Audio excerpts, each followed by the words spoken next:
Meus amados irmãos, o que eu posso falar a respeito do livro de Apocalipse?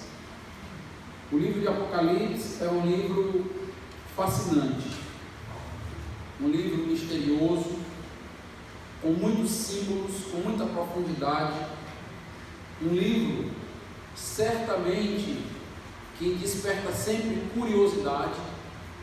Nós somos muito desejosos de saber o que vai acontecer no futuro, o que nos aguarda, o que nos espera, mas também um livro prático, um livro de edificação, um livro que deve transformar o nosso presente a partir do entendimento que temos do futuro, um livro que deve gerar em nós grande perseverança, um livro que deve gerar em nós a condição ativa de passar pelas dificuldades, entendendo que existe todo um horizonte à frente, construído pelas mãos de Deus para nós.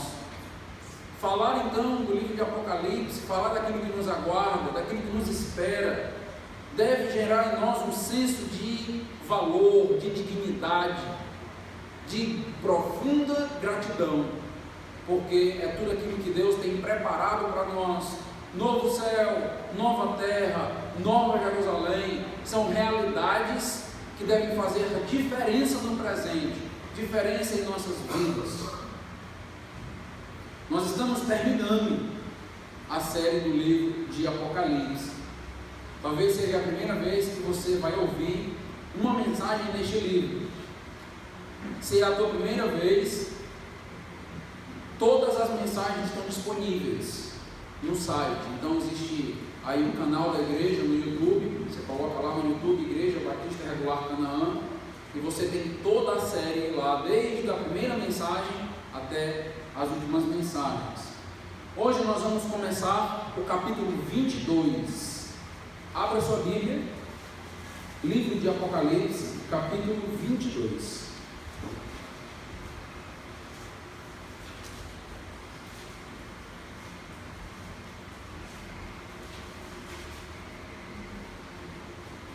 Vamos ler aí a partir do versículo 1.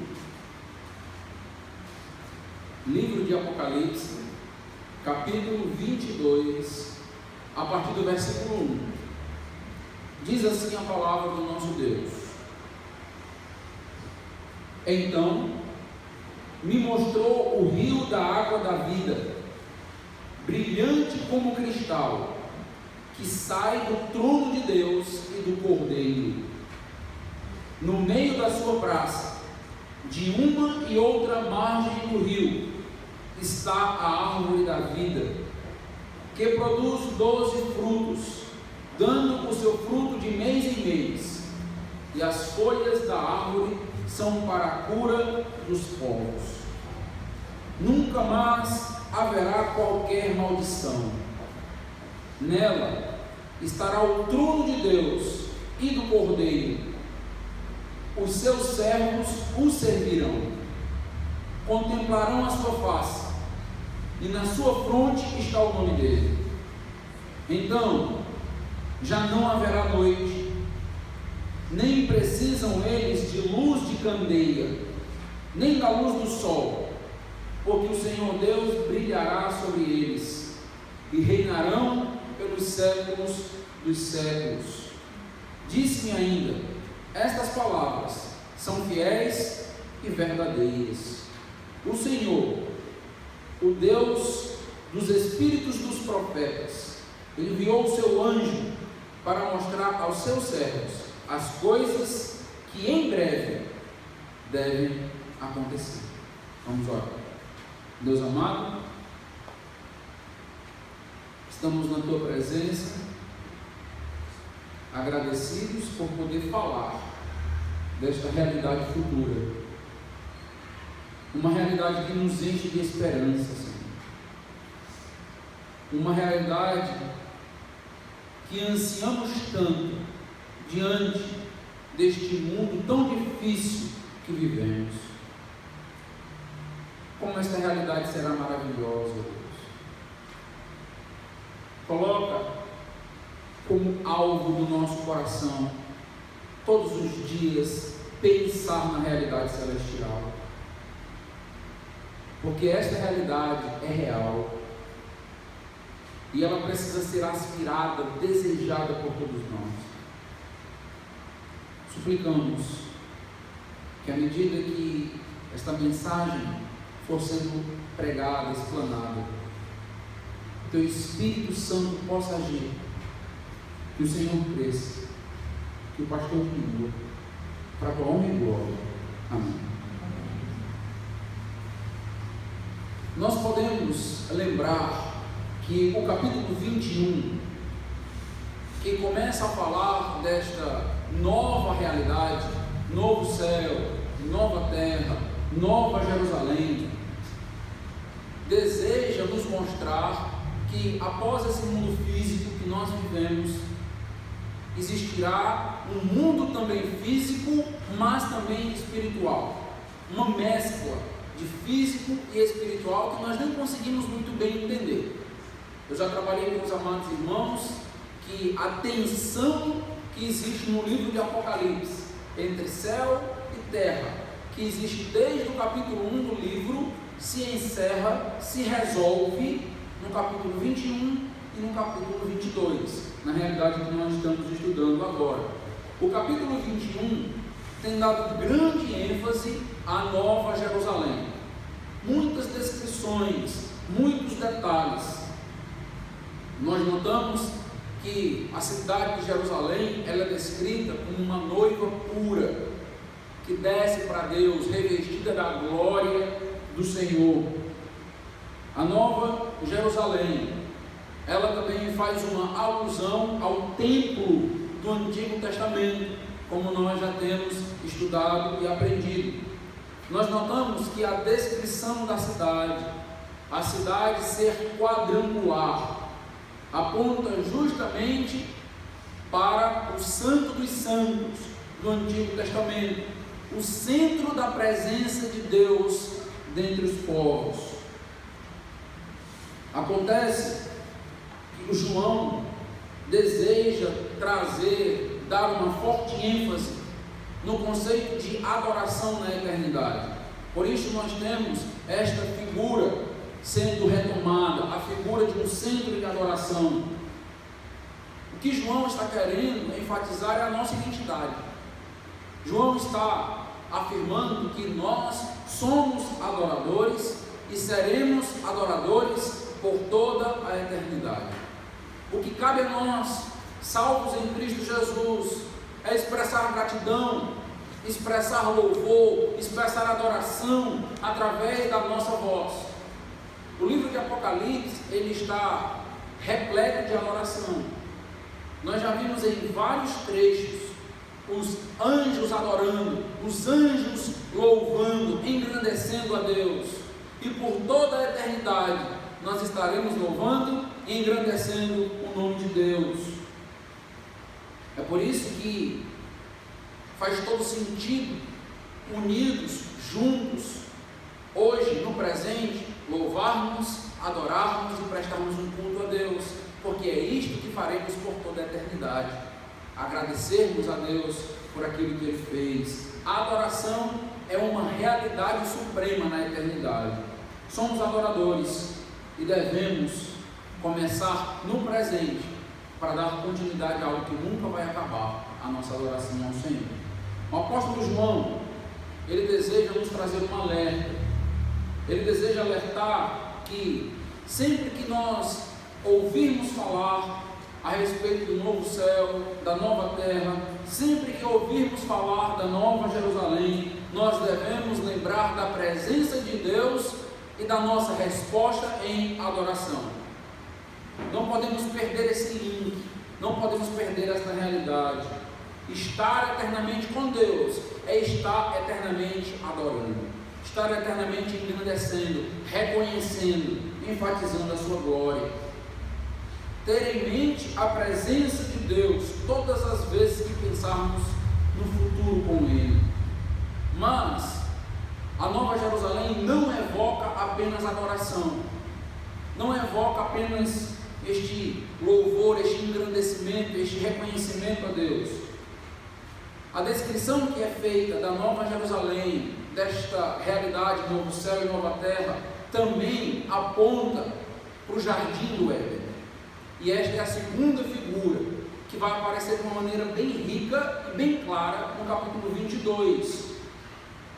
Esta realidade futura, suprema, trata-se de uma espécie de jardim do Éden restaurado, mas não apenas restaurado, renovado, porque nós temos novos elementos aparecendo agora nesta nova realidade futura.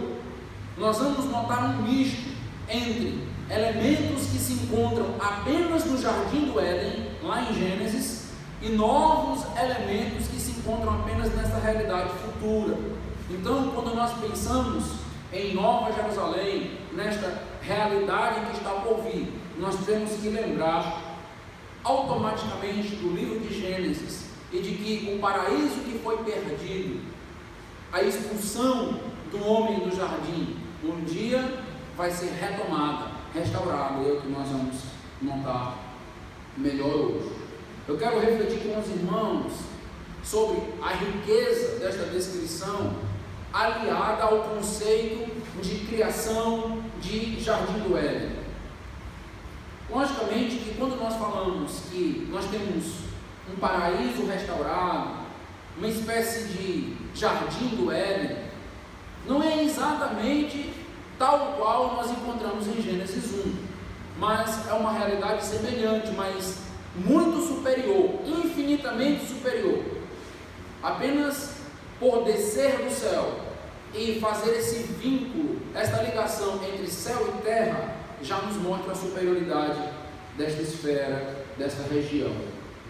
No versículo 1, no capítulo 22, nós temos a seguinte instrução: então me mostrou o rio da água da vida. Estamos diante de uma visão de João, mais uma.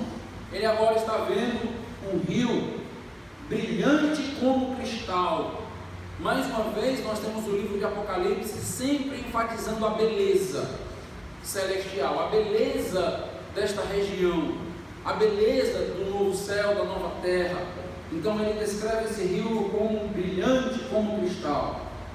Acredito que diante de tantos rios poluídos que nós vivemos, nós acabamos às vezes por desejar algo nesse estilo, desta forma. Não sei se você já se deparou com um rio transparente. Não sei se você já viajou para o Porto de Galinhas, onde tem alguns locais onde você consegue ver os peixes nadando. Algo belíssimo, algo que nós não cansamos de olhar. E todas as vezes que eu me deparo com uma paisagem assim, me deparo com águas límpidas, cristalinas, eu estou me deparando, melhor dizendo, com uma realidade futura. A realidade futura é bela.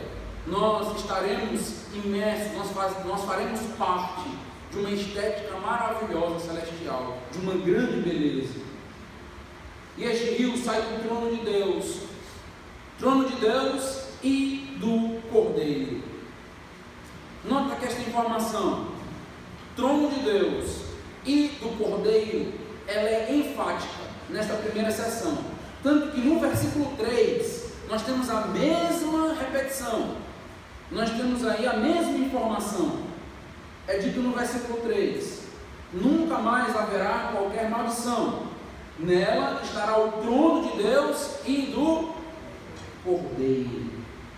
O que isto significa? Porque esta informação está sendo repetida. Trata-se, meus amados irmãos, de um texto que expõe a vitória final e cabal do Cordeiro, a vitória de Cristo Jesus. Ele agora está assentado no trono com o Pai. A sua missão de vir ao mundo, salvar o pecador, a sua missão foi concluída, completada, e agora ele está reinando eternamente. E ele aqui recebe basicamente a mesma descrição que o Pai. O trono é do Pai e do Cordeiro. Nós temos aqui uma expressão de divindade. O Pai e o Filho, afinal, são um. E eles estão compartilhando agora dessa majestade eternamente. Tem algo de interessante no livro de Apocalipse, quando nós falamos desta realidade futura, quando nós falamos de trono, de reino, e tem a ver conosco, tem a ver com o privilégio, tem a ver com o valor do sangue de Cristo e aquilo que está a nosso favor. Veja a descrição que é feita em Apocalipse capítulo 3, a respeito do momento eterno e também do reino. Apocalipse capítulo 3, versículo 21. Nota aí comigo. Apocalipse capítulo 3, versículo 21.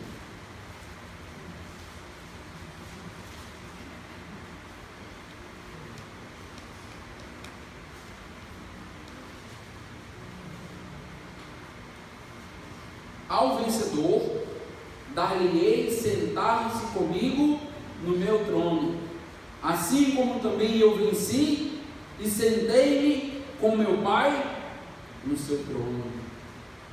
Vou ler novamente, para que você possa refletir no privilégio que você terá com Deus. Ao vencedor, dar-lhe-ei sentar-se comigo no meu trono, assim também eu venci e me sentei com meu Pai no seu trono. Nós sentaremos no trono de Deus com Deus.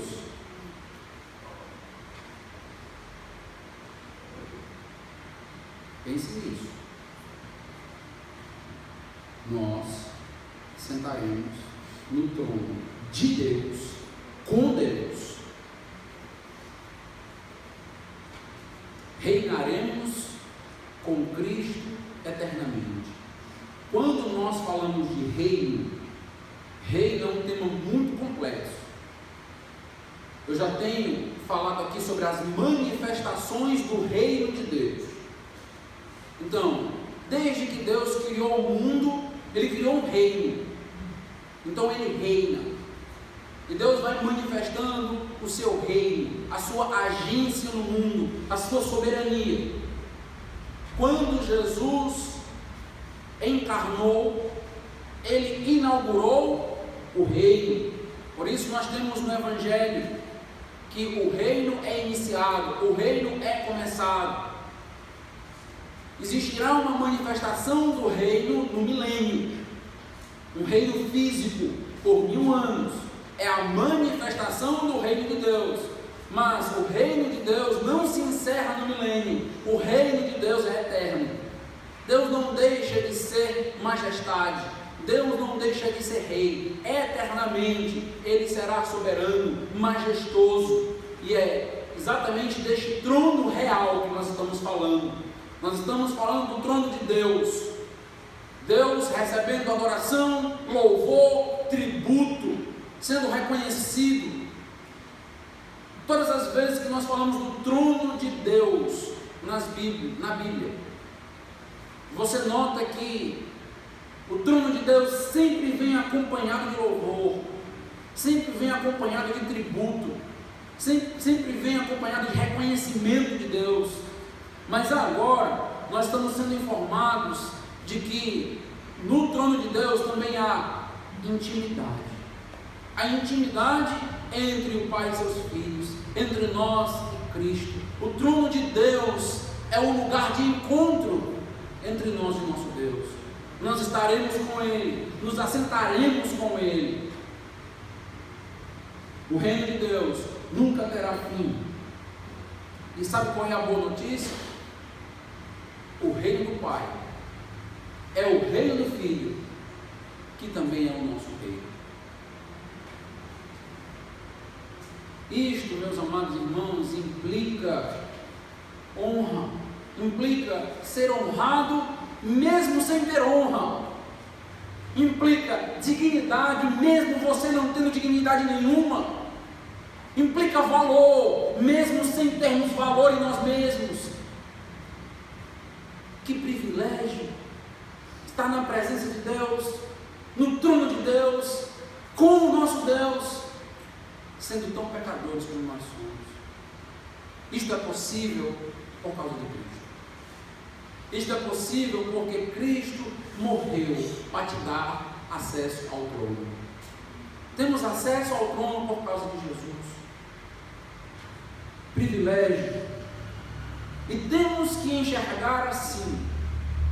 Você não pode ler o capítulo 21, o capítulo 22 de Apocalipse sem encher o teu coração de gratidão. Não pode. Não podemos ser apáticos a verdades tão profundas e tão belas. Precisamos entender que esta realidade bela, poderosa, maravilhosa e que expressa grande intimidade nossa, sem merecimento, sem obras, sem boas obras, Deus permitirá você sentar no trono com Ele. Talvez uma autoridade desse mundo nunca permita nem que você entre na presença dela. Homens deste mundo que se arrogam por seu status, por sua nobreza, por seu poder, muitas das vezes não têm acesso direto às pessoas, e quando dão acesso às pessoas é no tempo de política. Grandes políticos e representantes só chegam ao povo quando querem alguma coisa. Não é fácil marcar uma agenda com um prefeito, e quanto mais o status vai aumentando, mais dificuldade nós temos. Um senador, o presidente da república, não é simples conseguir um encontro, uma agenda, a não ser que você tenha algo a oferecer. O que é interessante nessa história é que você terá acesso ao trono de uma majestade que não existe comparações, e você não pode dar nada a Ele. Não é um relacionamento por barganha. Você não vai sentar no trono porque você tem dinheiro, porque você tem condições, porque você tem beleza, porque você tem inteligência. Você vai sentar no trono por causa de Cristo, porque Cristo te deu acesso. Intimidade plena e íntima com Deus por toda a eternidade. Não está no texto, mas eu gosto muito desta figura que eu vou expressar agora. Uma figura paterna, mas maravilhosa. A figura de um filho no colo do seu pai. A figura de um filho resguardado, protegido, seguro na presença do seu pai. Estaremos no trono com o nosso Deus, resguardados, seguros, em ampla intimidade, por toda a eternidade. Isto é privilégio. É interessante notar ainda, na continuidade da descrição, que existe um rio. E este rio emana do trono. Este rio sai, provém do trono. Eu disse para os amados irmãos que nós temos aqui a construção de um jardim, de um paraíso, mas que não seria tal qual o jardim que nós encontramos em Gênesis. Por exemplo, você não encontra um trono em Gênesis. Aqui você encontra um trono. E você encontra agora um rio que brota desse trono. Isto significa que o rio tem como sua nascente, o rio tem como fonte o próprio Deus. O rio brotar do trono significa que o rio brota diretamente de Deus. É Deus quem alimenta esse rio. O nome deste rio é curioso e importante. Como se chama esse rio? Rio da água da vida. Rio da água da vida. Por que este nome tão interessante que nos lembra alguma coisa? Esse rio começa a nos lembrar algumas coisas que possuem as mesmas nomenclaturas. Logo na sequência, no versículo 2 do capítulo 22, nós temos agora uma planta. nós temos uma árvore, e essa árvore também tem nome. Nota aí comigo, versículo 2: no meio da sua praça, de uma e outra margem do rio, está a árvore da vida. Olha que coisa interessante. Você tem um rio da água da vida, e agora você tem uma árvore da vida, e a árvore da vida já é bem conhecida nossa. O rio da água da vida não, mas a árvore da vida nós já conhecemos. Vamos falar um pouco sobre ela. A árvore, ela está de uma e outra margem do rio. Notaram isso, essa descrição? Está nas duas margens do rio. Como assim, pastor? Então se trata de duas árvores, três árvores. São muitas árvores da vida. Eu não entendo que seja isso. Eu acredito se tratar de uma árvore grandiosa, onde as suas raízes e troncos se estendem a ponto de tocar as duas margens. Uma grandiosa árvore. Eu não sei se os irmãos já tiveram a oportunidade de ir em Natal, Rio Grande do Norte, mas lá existe um cajueiro. Para aqueles que acham assim, não, pastor, eu vi uma árvore que toca duas margens tão grande assim. Tem um cajueiro que esse cajueiro, ele toma praticamente um quarteirão inteiro. Um cajueiro. O maior cajueiro do mundo. Qual a dificuldade da árvore da vida ser grandiosa? Tocar as duas margens do rio. Acredito que esta é a figura aqui. Uma grandiosa árvore. Uma árvore frutífera. Lembra de um salmo que fala a respeito de as correntes das águas que alimentam árvores? Esta é uma figura muito conhecida do Antigo Testamento. O Salmo 1 fala sobre isso, que seremos como árvores frutíferas alimentadas por correntes de águas. Então, árvores frutíferas, elas normalmente eram conhecidas pelas águas que alimentavam, as correntes das águas. E as águas que alimentam a árvore da vida, elas são provenientes do trono de Deus. Por isso esta árvore é próspera, por isso essa árvore é grandiosa. Só para brincar um pouco com os irmãos, desafiar um pouco, o texto fala de 12 frutos, notaram? A árvore, ela concede 12 frutos. O que isto significa? Talvez 12 tribos de Israel. 12 frutos, 12. Não, pastor, não é 12 tribos de Israel. Que tal 12 apóstolos? Está vendo como é fácil? A gente vai pegando o número 12 e tentar achar outro número 12.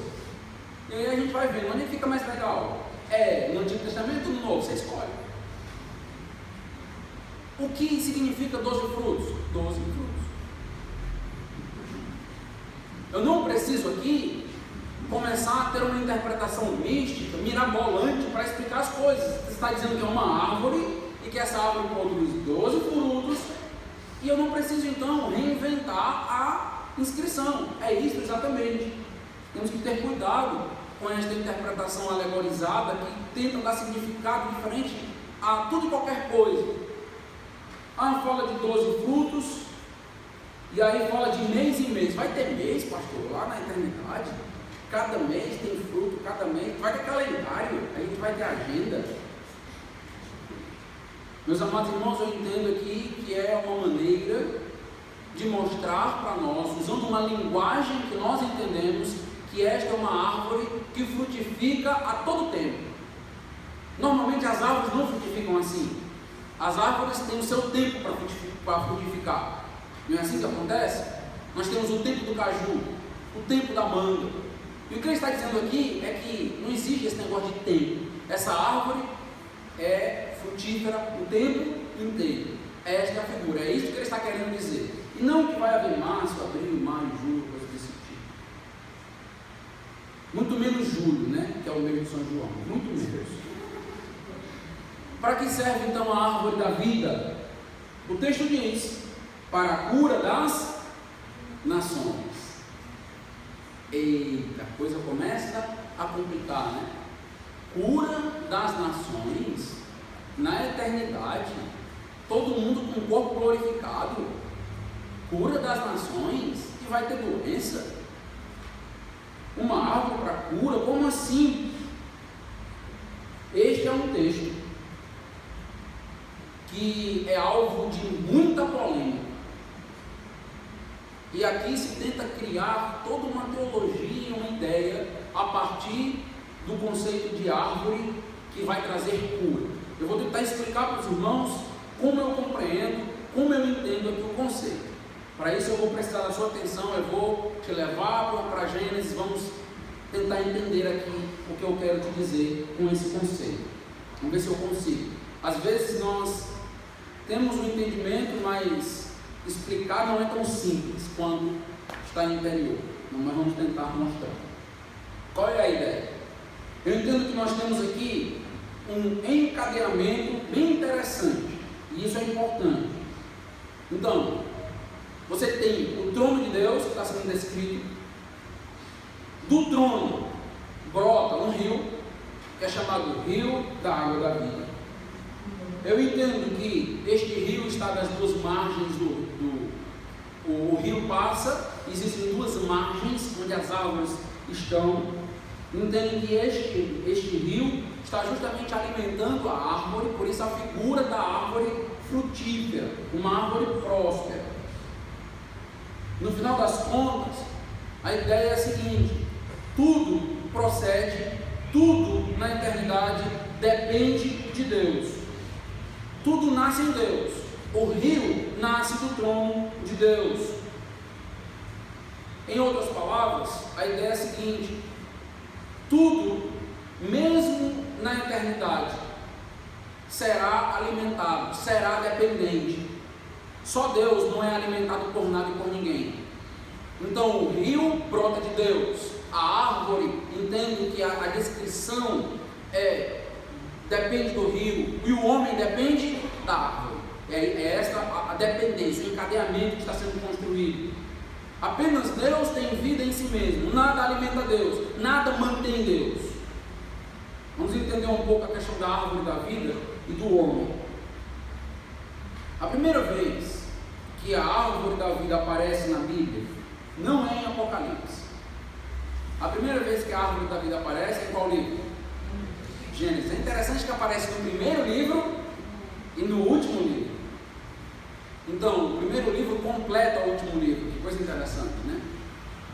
No relato, então, do primeiro livro da Bíblia, duas árvores se destacavam. Não tinha apenas uma árvore. Existiam duas árvores. Lembra do Jardim do Éden? Existia uma árvore chamada Árvore do Conhecimento do Bem e do Mal. E existia a Árvore da Vida. A Árvore do Conhecimento do Bem e do Mal foi a instituição de uma lei que Deus criou no Éden. O homem não poderia comer de uma das árvores. Qual era a árvore? A árvore do conhecimento do bem e do mal. Então o homem foi colocado ali e foi dado a ele a condição de comer. E o homem então desobedece. Não é esta narrativa que temos em Gênesis?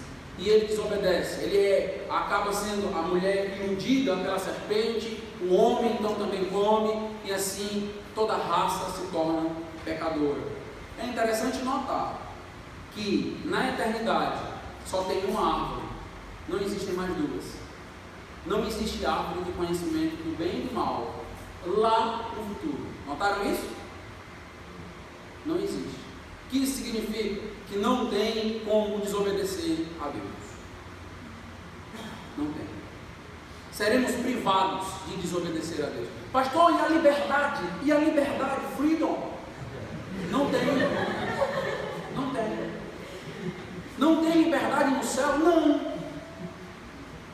Não. Você vai adorar, louvar, se agradar de tudo isso e não poderá mais cair, não poderá mais pecar. Aí eu não gosto de um lugar assim que não tem liberdade não. Vou para o inferno.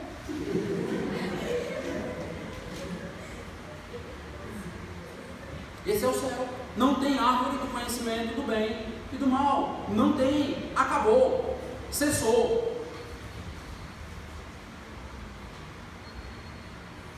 Em relação à árvore do conhecimento do bem e do mal, o que acontece? Nós temos uma flagrante desobediência.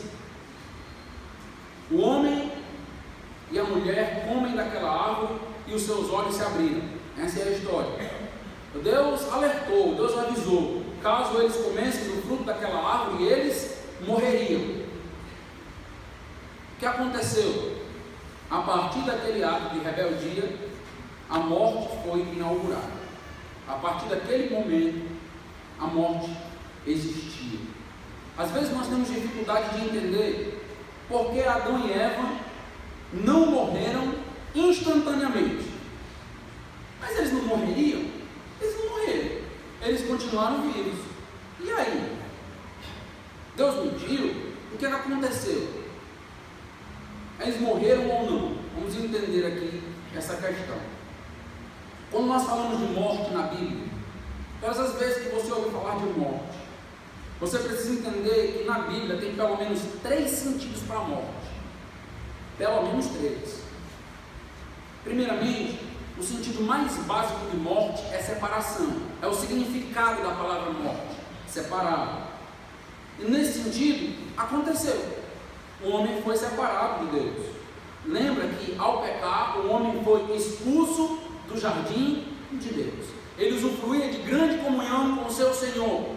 A partir daquele momento, ele não poderia mais usufruir desta comunhão no jardim. Ele foi separado. Isso é morte. No jardim, Adão e Eva andavam com Deus. Essa é a descrição. Usufruindo de plena intimidade. Mas foram separados. Nesse sentido, eles morreram porque foram separados de Deus. Essa separação, ela é descrita para toda a raça humana, por exemplo, em Efésios, com a morte espiritual. Nós já nascemos mortos em nossos delitos e pecados. É diferente de Adão e Eva, porque eles foram expulsos do jardim, mas todo descendente de Adão e Eva já nasce morto espiritualmente, não passa mais pela mesma realidade. Nós não somos colocados no jardim, diante de uma árvore, puros, não, isso já aconteceu. A partir da queda, todos nós nascemos mortos espiritualmente. Isto é o que nós herdamos dos nossos pais, Adão e Eva. Então, nesse sentido, Adão e Eva, eles morreram, foram separados do jardim, foram expulsos. E todos nós já nascemos mortos espiritualmente. O que significa isso? Separado de Deus, separado do Senhor. O segundo sentido de morte é a morte eterna. A Bíblia descreve essa morte como a segunda morte. O que significa a segunda morte? Juízo eterno. Nós já trabalhamos isso aqui no livro de Apocalipse. Até aquele momento não havia nenhuma possibilidade de falar em segunda morte antes do pecado, porque nós só podemos falar de juízo se houver pecado. Não havia pecado ainda. Isso significa que Adão e Eva foram para o inferno, certo? Não. Não significa que a partir daquele ato de rebeldia eles então herdaram a segunda morte. A segunda morte passou a ser uma realidade. A segunda morte passou a ser uma possibilidade. É o que nós falamos de morte potencial. A morte passou a ter o potencial do juízo. Então eles tinham a partir daquele momento todo o potencial de ir para o inferno. Por quê? Porque eram pecadores. Eles só não participariam da segunda morte se houvesse uma interferência divina. E havendo uma interferência divina, eles seriam livrados da segunda morte. Alguém teria que pagar o preço, vencer a morte, para que eles não fossem, então, para o inferno. Então, quando nós falamos de segunda morte, nós estamos falando de juízo. Juízo para aquele que não foi comprado pelo sangue de Jesus. Então, segunda morte está diretamente ligado a esse ato de justiça por conta dos nossos pecados. É interessante que desde Gênesis nós já vemos rastros de sacrifício. Ainda no Éden, nós notamos que o próprio Deus cobre Adão e Eva com peles de animais. Aquilo apontava morte. Então, de alguma maneira, eles foram cobertos. Então, houve sacrifício, até chegar ao sacrifício perfeito, o sacrifício de Jesus Cristo. Então, primeiro sentido de morte é separação. Adão e Eva foram separados do jardim, nós já nascemos separados. O segundo sentido de morte é a segunda morte, tratando de juízo de Deus, quando Deus enviar as pessoas para o lago de fogo e enxofre, a segunda morte. O terceiro sentido de morte, e a gente nos interessa bastante agora nesse momento, é justamente entendermos aquela cena ali de Apocalipse e a questão da morte física. Adão e Eva morreram fisicamente após o pecado? Em outras palavras, será que eles caíram durinho, comeram a fruta, caíram? Tiveram um ataque cardíaco, fulminante? Não, não foi isso, a história não conta isso. Se tratava também de morte potencializada. A partir daquele momento haveria potencialização da morte física. A morte física tinha se tornado uma realidade, mas logicamente que não era algo instantâneo. Os homens então passaram a morrer. Quando você começa a ler Gênesis, você chega ali no capítulo 4, capítulo 5, você vai lendo as genealogias e você se depara sempre com a inscrição: e morreu, e morreu, e morreu. Já notaram isso no capítulo 4, capítulo 5 de Gênesis? Sempre tem a genealogia e vai dando, e no finalzinho dela, e morreu, até chegar em Enoque. E diz que Enoque não morreu porque andou com Deus, foi levado, foi retirado. Então, toda aquela descrição, e morreu, é justamente o resultado que nós estamos vendo do ato pecaminoso. Eles estavam morrendo fisicamente a partir daquela situação, a partir daquele momento. Vamos ler a descrição lá em Gênesis. Abra aí, Gênesis 3. Quero te mostrar um detalhe.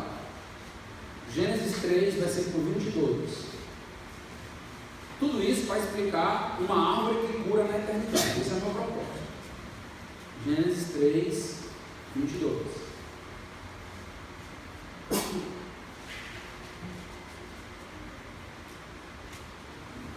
Então disse o Senhor Deus: eis que o homem se tornou como um de nós, conhecedor do bem e do mal. Assim que não estenda a mão e tome também da árvore da vida, e coma e viva eternamente. Veja o versículo 24. E expulso o homem, colocou querubins ao oriente do jardim do Éden, e o refugi de uma espada que se revolvia, para guardar o caminho da árvore da vida. Vamos com calma agora. Como assim? Que cena é essa aqui? Preste atenção na descrição do versículo 22. O homem foi expulso, a árvore foi guardada. Para quê? Para que ele não estendesse a mão, comesse da árvore da vida, e o quê? E vivesse eternamente. Vivesse eternamente.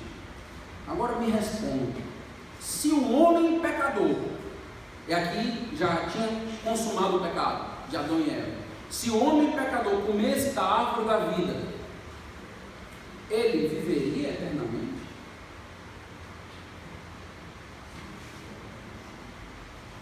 Estão entendendo a minha pergunta? O homem comeu da árvore do conhecimento do bem e do mal. Deus disse que se ele comesse, ele morreria. Nós temos aqui 3 tipos de morte. E estamos falando agora, vendo um texto que diz que se ele comesse da árvore da vida, ele viveria eternamente. É simples de entender isso? Não. Mas a pergunta é: se o homem pecador comesse da árvore da vida, ele viveria eternamente? Sim, o texto está dizendo. Se eu entendo ou não, é outra história. Mas o texto está dizendo: ele viveria eternamente se ele comesse da árvore da vida. Em outras palavras, o que nós estamos notando? E agora eu estou construindo a teologia da árvore da vida. estamos notando que o acesso à árvore da vida era o que mantinha o homem vivo. Preste bem atenção no que eu estou te dizendo. O acesso do homem à árvore da vida no jardim era o que mantinha o homem vivo. Quando o homem foi afastado dessa árvore e não poderia mais comer da árvore, ele fatalmente morreria, porque a árvore mantinha a vida do homem no jardim. Em outras palavras, o que nós estamos notando é que era o acesso à árvore da vida quem garantia a vida do homem. A árvore era a fonte de vida. Por isso, o homem foi afastado dela, para que ele pudesse morrer. E isto foi uma espécie de pena de morte de Deus. Pecou, vai morrer. Não vai ter mais acesso ao que te mantém vivo. E o homem agora morreria, porque não seria mais mantido pela árvore. A árvore estava guardada por um anjo. Logicamente que o poder não é um poder intrínseco da árvore. E isso é importante de entender. O poder é de Deus. Deus criou a árvore. A sequência que temos em Apocalipse: Deus, o trono, sai a água, mantém a árvore, que mantém o homem. O poder não é a árvore, não é o fruto, não é místico, mas Deus resolveu que a árvore seria o meio de manter o homem vivo. Agora podemos explicar Apocalipse 22:2. A árvore da vida que aparece em Apocalipse para a cura dos povos não aponta para pessoas doentes que estão sendo restauradas. Não é isto. Mas para uma árvore que é fonte de vida, fonte de saúde. No Éden, se afastar da árvore causaria morte. Na eternidade, a árvore não permitirá que exista doença, não permitirá que exista morte. Esta árvore que não permitirá que não exista mais morte. Então nós voltaremos a ter acesso à árvore. O anjo com uma espada revolvente vai ser retirado, e nós agora teremos livre acesso à árvore e viveremos eternamente. Então esta árvore não está lidando com pessoas doentes que são curadas, porque não haverá doença.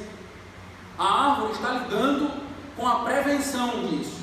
Nós nunca ficaremos doentes, nós nunca morreremos. Por quê? Porque nós temos acesso à árvore da vida. É o meio que Deus colocou na eternidade.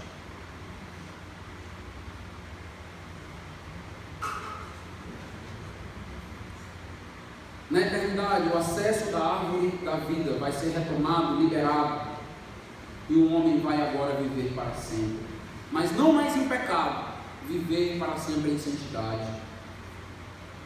A árvore da vida mantém a vida do homem. Este é o conceito da árvore. Talvez você nunca tenha pensado na importância da árvore da vida na Bíblia, mas ela é muito grande. A presença da árvore na eternidade é apenas um sinal de que não vai mais haver morte alguma, doença alguma. Isso mostra, meus irmãos, que o homem não é vida em si mesmo. Ele não tem vida em si mesmo. Ele não tem como garantir a vida dele. O homem não tem condição de manter a sua vida. Nunca teve. Deus sempre nos preservou, e é Deus quem vai nos preservar eternamente. Ter um corpo glorificado não significa se tornar uma divindade. Nós não vamos nos tornar Deus. A árvore da vida serve para nos lembrar que somos mantidos por Deus, que só vivemos eternamente porque Deus nos mantém. E se Deus nos privasse da árvore, voltaríamos para a mesma situação de Adão, morreríamos também. Nós dependemos de Deus. Hoje, o oxigênio que nós respiramos, o alimento, o sol. Deus hoje nos mantém vivos através da sua mão providencial. E sempre será assim, até na eternidade. Nunca seremos independentes de Deus. Nunca seremos autônomos.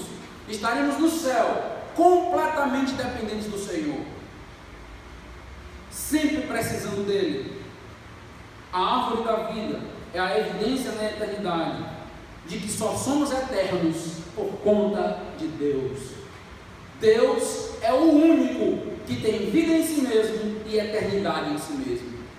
A nossa vida é dependente de Deus e a nossa eternidade é diferente da eternidade de Deus, porque a nossa eternidade é dependente de Deus. A eternidade de Deus é autônoma. Note que nunca haverá espaço para nossa arrogância, nem no novo céu e na nova terra. Nova Jerusalém, sabe aquele senso de autonomia? Eu me mantenho, eu me sustento, eu governo a minha vida. Nem deve existir hoje e não existirá na eternidade, porque você depende eternamente de Deus. Precisamos, meus irmãos, reconhecer essa verdade hoje. A nossa dependência do Senhor hoje. Se eu tenho um trabalho, se eu tenho condições de trabalhar, é porque Deus tem me dado a condição. Deus tem me dado saúde. Se eu tenho uma família, é porque é bênção do Senhor. Filhos, é herança de Deus. Saúde é presente, é dom de Deus na nossa vida. Salvação nem se fala. Tudo que recebemos vem de Deus, é dependência do Senhor.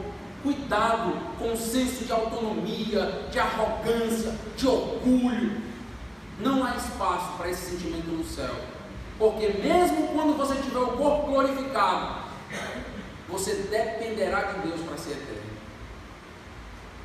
Versículo 3: nunca mais haverá qualquer maldição, nela estará o trono de Deus e do Cordeiro, os seus servos o servirão. Mais uma vez nós temos aqui uma ênfase de que não existirá mal, não haverá qualquer maldição. Essa ideia de não haverá noite, que aparece no texto, noite é uma figura para o pecado, é uma figura para trevas. Então essa ideia, não haverá pecado no céu, não haverá maldição no céu, é essa figura. Por isso que diz não haverá noite, é uma figura de trevas.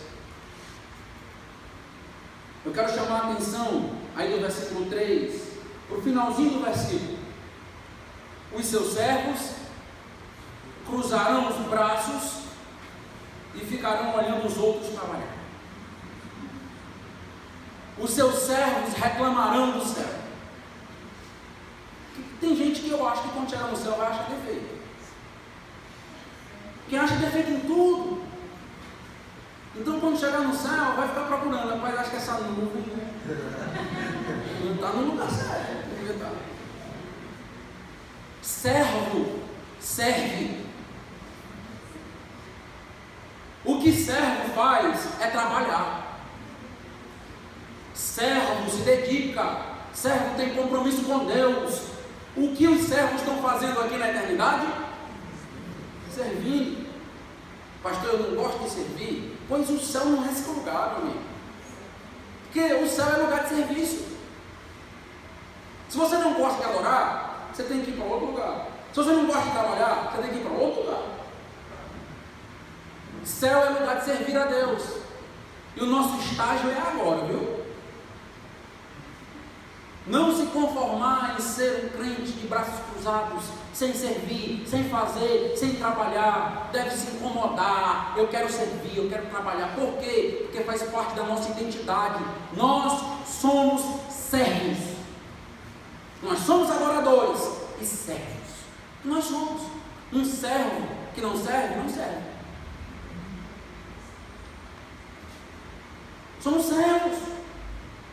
Temos que trabalhar toda a igreja, trabalhar todos, Ah, não, eu não vou trabalhar. Está errado. Está em pecado. Pastor, não pode dizer que está em pecado. É melhor do que você ir para o inferno enganado. O servo serve. Você foi chamado para servir. Todo mundo arregaçando as mangas, servindo, evangelizando. Como é bonito uma igreja que serve. Um servindo aos outros, um ajudando os outros, um fazendo parte da vida do outro. Não se conforme em não servir. Não se acostume em não servir. Tem gente que está acostumada a não servir. É 5, 10 anos sem servir. Estou acostumado já. Não, está tudo errado. Não se acostume em não servir. Comode. Pastor, quero servir. Pastor, quero servir. Pastor, quero servir. Pastor, quero servir. No céu, pastor, eu vou servir. Então eu quero servir. É assim, servir. E vão aparecendo oportunidades. Não falta oportunidade para você servir, não falta. Existem várias maneiras de servirmos ao Senhor, várias, diversas. Oração é um serviço valiosíssimo para a igreja. Recepção de visitantes é um serviço. Estruturação de um retiro, um acampamento, louvor, pregação. E aí nós poderíamos enumerar tantos trabalhos, né? Discipulado, trabalho com crianças, com jovens, com adolescentes, com mulheres, com homens. Tudo isso é serviço. Igreja ativa, servindo. Vamos servir. Vamos servir. Eu quero desafiar você que está ouvindo essa mensagem a decidir, tomar um compromisso de servir a Deus hoje. Compromisso seu com Deus, não comigo, com Deus. Vou servir. Estamos esse ano completando 20 anos de igreja, 20 anos de muito serviço, muito suor, muita luta, e vamos continuar até Cristo voltar, 20, 40, não sei quantos anos a mais, servindo com amor. Sabe o que eu tenho aprendido? Que quem coloca a mão na massa e serve, reclama bem pouquinho. Quem passa o tempo inteiro de braços cruzados, acha defeito em tudo.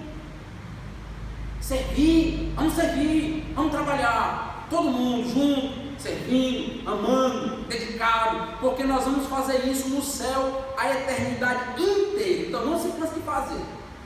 Ah, pastor, me cansei de servir. Não se canse, porque ainda tem uma eternidade toda pela frente. Versículo 4. Estamos caminhando agora para o encerramento. Contemplarão a sua face, e na sua fronte está o nome dele. Meus irmãos, esse é um dos textos mais bonitos de Apocalipse, capítulo 22, o versículo 4. Por quê, pastor? Porque nós já vimos tantas coisas maravilosas até agora, tanta coisa boa que nos espera, tanta coisa boa. Uma descrição belíssima de uma cidade com pérolas, com ouro, um rio cristalino, algo maravilhoso construído para nós, adoração, intimidade. Mas por que esse texto é tão bonito? Porque o que você mais deve desejar é ver a face do Senhor. O texto diz: contemplarão a sua face. Nós estaremos com Deus face a face. Veremos a Deus, estaremos com Deus. Há um grande debate, não vou entrar aqui, em relação a veremos o Pai, não veremos o Pai. O Pai é Espírito. Eu não vejo nenhum problema em o Pai ser Espírito e nós podermos ver.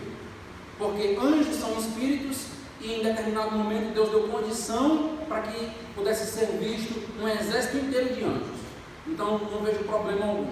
Eu vejo problema, a Bíblia nos revela que não podemos ver a Deus hoje, na condição que estamos, uma condição pecaminosa, porque morreríamos, mas não estaremos nessa condição, estaremos numa condição de corpo glorificado, é uma outra realidade, e eu acredito que estaremos usufruindo. Outros acreditam que contemplaremos a Deus na face de Cristo, então veremos a Cristo apenas e não o Pai.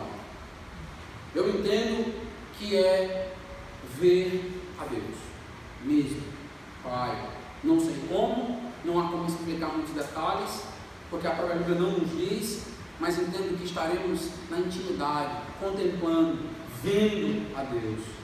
Tem uma descrição de um autor chamado Herman Bavinck. Ele faz a seguinte afirmação a respeito desta questão de ver a Deus, sobre essa nossa expectativa. Ele diz o seguinte: quando olhamos o espelho da revelação de Deus, vemos apenas uma imagem, mas então veremos face a face e conheceremos como também somos conhecidos. 1 Coríntios capítulo 13, versículo 12. Contemplação fala de visão, compreensão, entendimento e desfrutar de Deus. 3 elementos que compõem a essência da nossa bem-aventurança futura. Os redimidos vêm de Deus, de fato, veem a Deus, não meramente com olhos físicos, mas de uma forma que sobrepuja toda a revelação nessa dispensação feita por meio da natureza ou da Escritura. Ver a Deus significa que estaremos face a face, em plena intimidade, em plena comunhão com Deus. É muito mais do que um conhecimento visual, é um conhecimento de relacionamento pleno e íntimo. Esta é a figura. O que você mais deseja na vida? Responda a partir de hoje: ver a Deus, estar com Deus, face a face. Lembra de alguém que quis ver a Deus?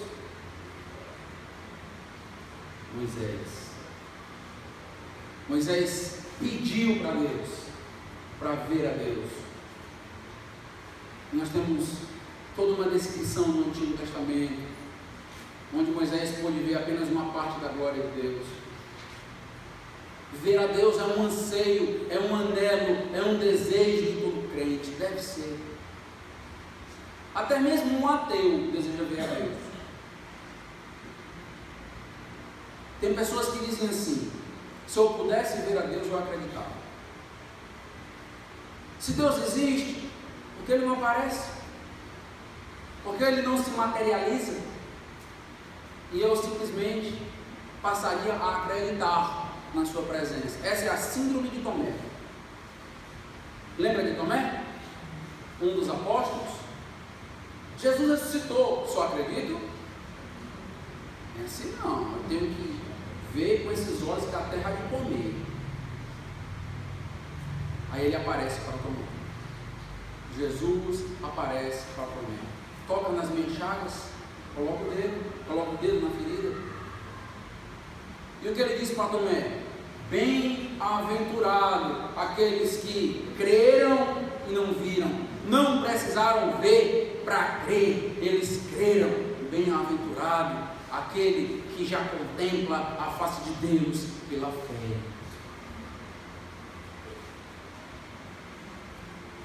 Um dia esta realidade vai estar diante de nós e estaremos usufruindo de tudo isso.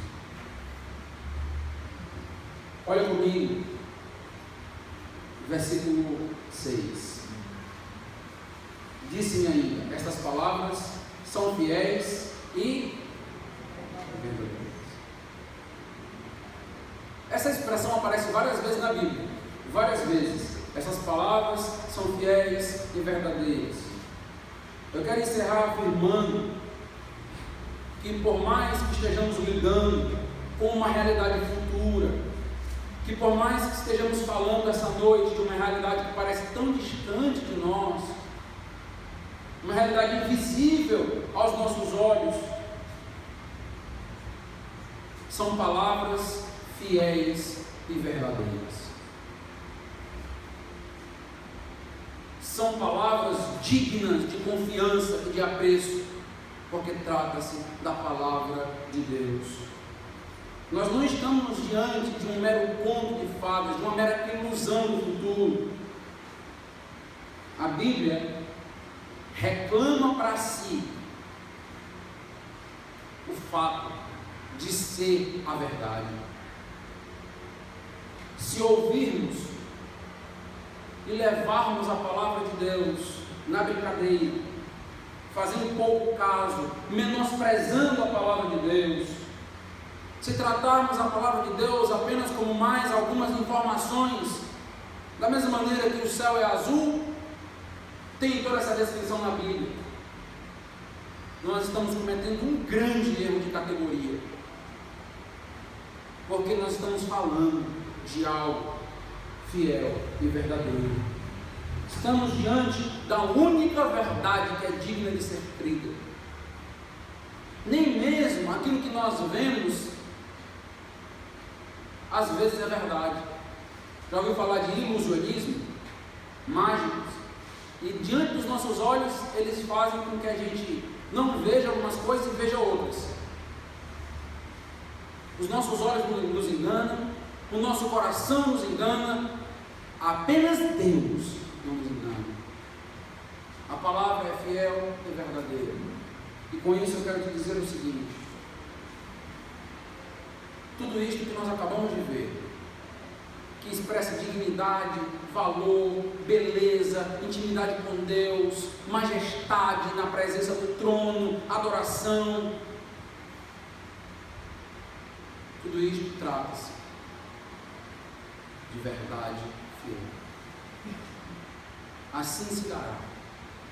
Se você é crente no Senhor Jesus, se você foi perdoado por Cristo Jesus com o sacrifício na cruz, se você exercitou fé, acreditou nele, aguarde, porque o texto nos diz o seguinte: são fiéis e verdadeiras. E olha o finalzinho do versículo 6, que diz: as coisas que em breve devem acontecer.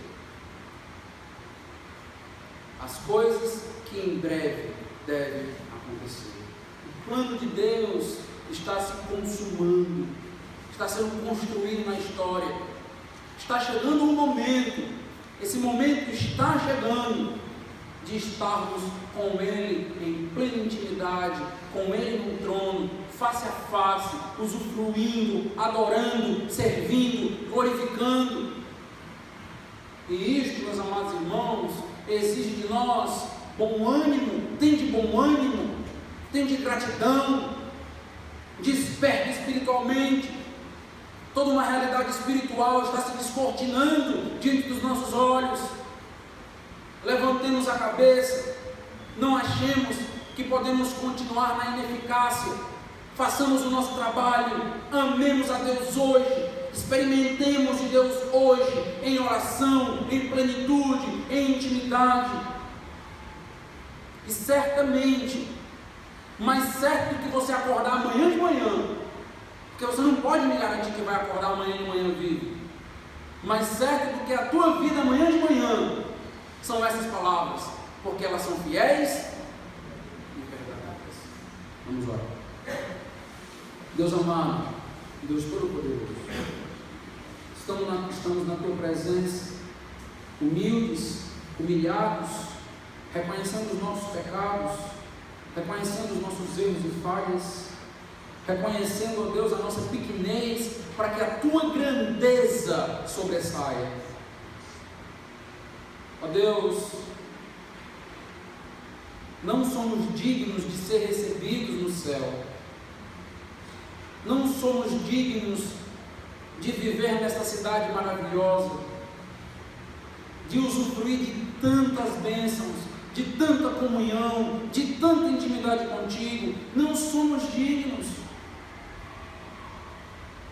É por isso, ó Deus, que o teu povo tem um coração grato,